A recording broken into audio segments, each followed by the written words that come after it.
Hello everybody, it is Mr. Zabo coming to you with Chapter 4. Wanted to go ahead and start with understanding what our objective today is. We really want to understand the difference between a relation and a function.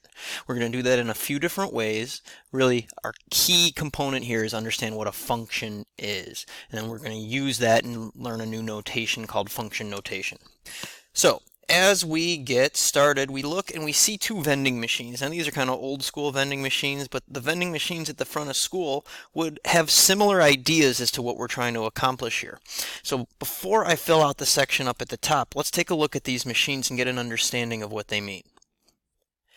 If I press the button A, I am given orange juice every single time I press that button. If I press B, I'm given apple juice. C, I get skim milk. D, I get skim milk. E, I get chocolate milk. F, I get water.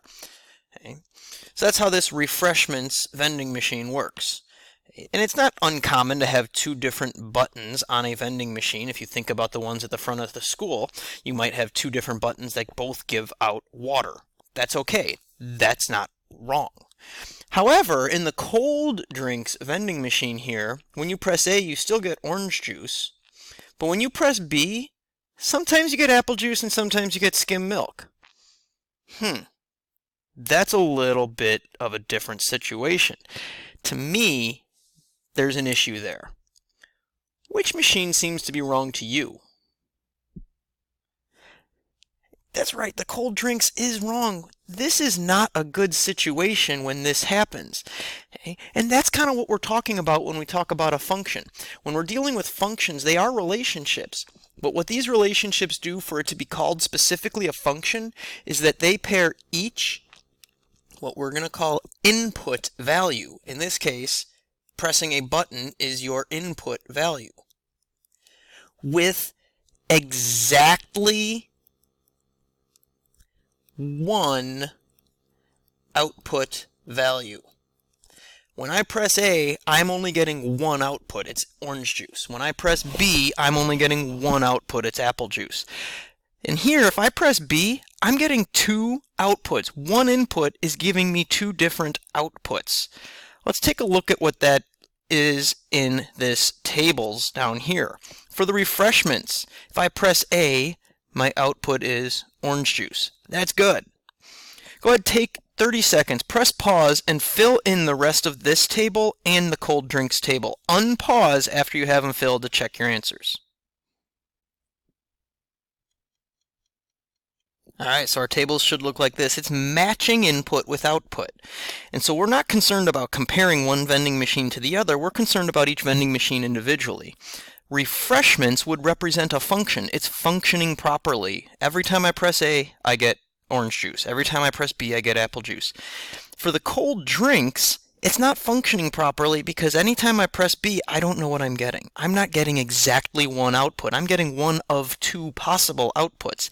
This is not functioning properly. It would not be considered a function.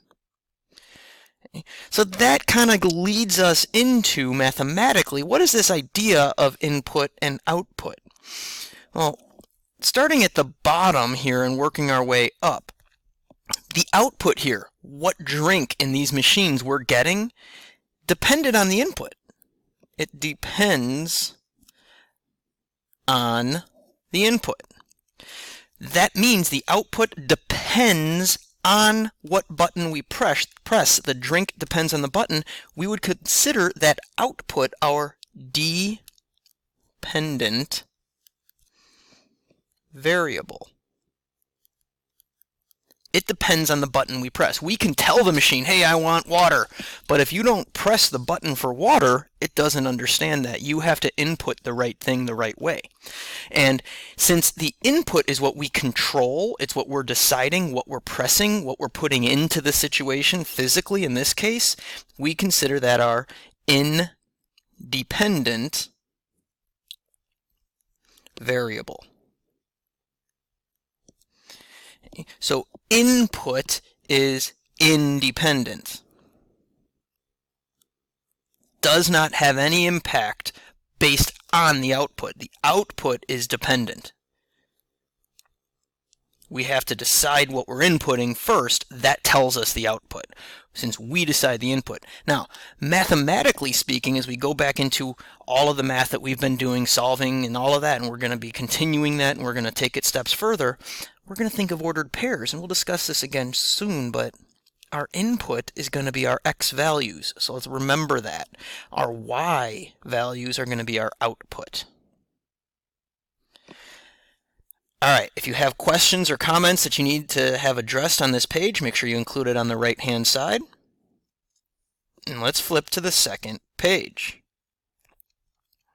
It's key to remember and understand a relation as we're comparing two things. It's only a function if each input is mapped to a unique output. Every input has one output, and we can use what we call mapping diagrams as we start now moving it to numbers, moving it to mathematical situations and not vending machines to represent this. Okay. If my input values are 0, 1, 3, and 4, okay, and every time I input 0 into a situation, my answer is 3. My output becomes 3. Every time I input 1, my answer is 1. Every time I input 3, my answer is 1. Every time I input 4, my answer is 2. That's a function. It's a function because every input has one output. It does not matter that 1 and 3 both go to 1. That's like pressing a button and getting water, pressing a different button and still getting water. That's okay. It's only bad in this situation here, where if I press a button like 6, or I input a number like 6 into an equation, into a function, into a relation, and I don't know which answer I'm getting. Am I getting water or am I getting skim milk? It matters, and if I don't know, it's not a function. Okay, so in this specific example, it's not a function because 6 maps to 4 and 5. That's not a function. Your input has two different outputs. Continuing the path towards our algebra again. We often get these input-output values in ordered pairs. Okay? So in an ordered pair, we're going to have parentheses. Yet again, a different meaning for parentheses we have to be aware of. When we have an ordered pair, the parentheses make a big difference, but what the order in which they're listed are telling us specific things.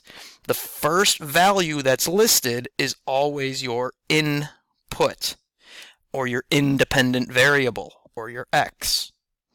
The second is your output, or your dependent variable, or your y values. Using that concept, I can take a list of ordered pairs to determine if those are, in fact, a function or not. So you have to be extremely careful. The way we're going to create these mapping diagrams is I always want to put my input values in one side of the map, the output values in the other side of the map. But remember, the input is always the first number listed in your ordered pair. So it's just -4 for this ordered pair. -4 is the input value. Its output is a +7. I'm going to map by drawing an arrow from -4 to +7. I'm going to do the same thing for every input value here. -1, 2, 0, and 1. Those are my input values. -1 maps to a +10. Map it. +2 maps to a +7, but I already have 7 in this set. Remember our sets? We don't want to list it twice. So I'm going to draw an arrow to this 7. I'm looking here. We're good. -4 goes to one value. -1 goes to one value. 2 goes to one value. 0 goes to -4. Map it. 1 goes to -1. Map it. Is it a function? Yes, this is a function because each input has exactly one output. I want you to press pause and try example 2. This looks funky, but in fact, it is a function. The function has nothing necessarily to do with what the output value is. So I can, when I'm deciding, I can ignore this. I'm looking at this side of the map. 1 only goes to one number. It doesn't matter what that number is. -1 goes to 1, 2 goes to one number, and 0 goes to one number. That's the key to this. They all only map to one value. It's a function. And we would say that this is a function because each input maps to exactly one output. One additional type for this is we could give you this same information instead of as ordered pairs, we could give it to you as a table.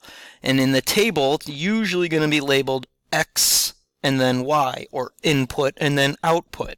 And you can create the same mapping diagram over here where you map 4 maps to -3, map it this way, 7 maps to -1, but since I have 4 again, I'm not going to write 4 twice in here.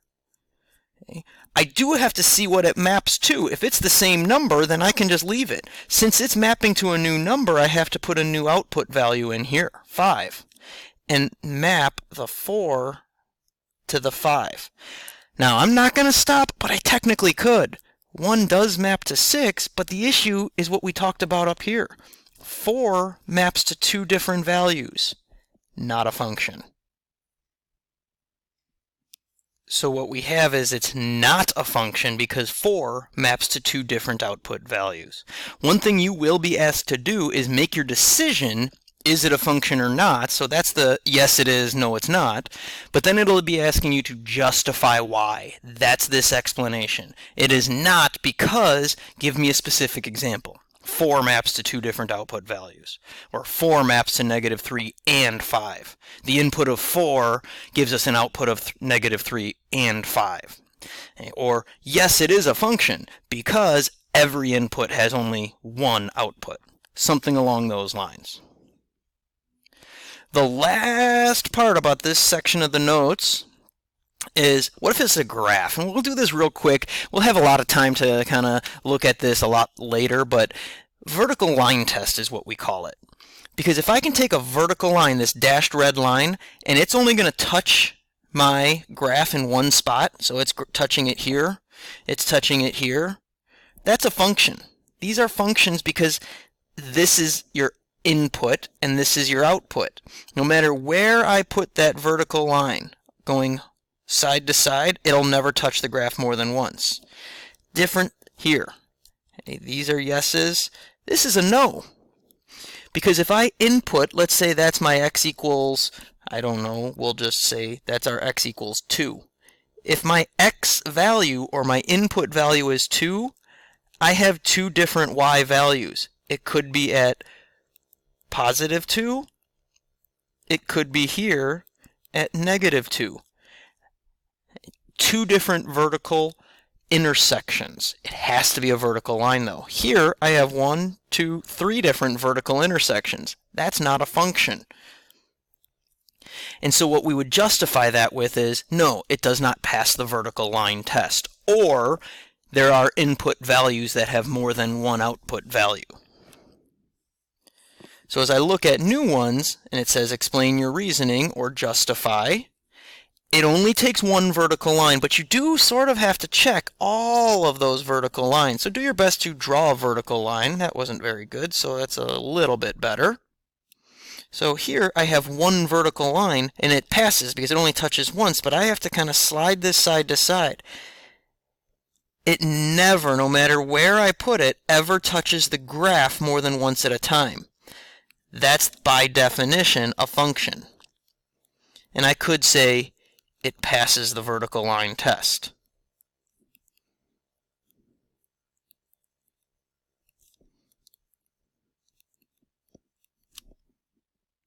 Part C, however, does not. It doesn't pass the vertical line test. You can use that as an explanation if your example is in the picture.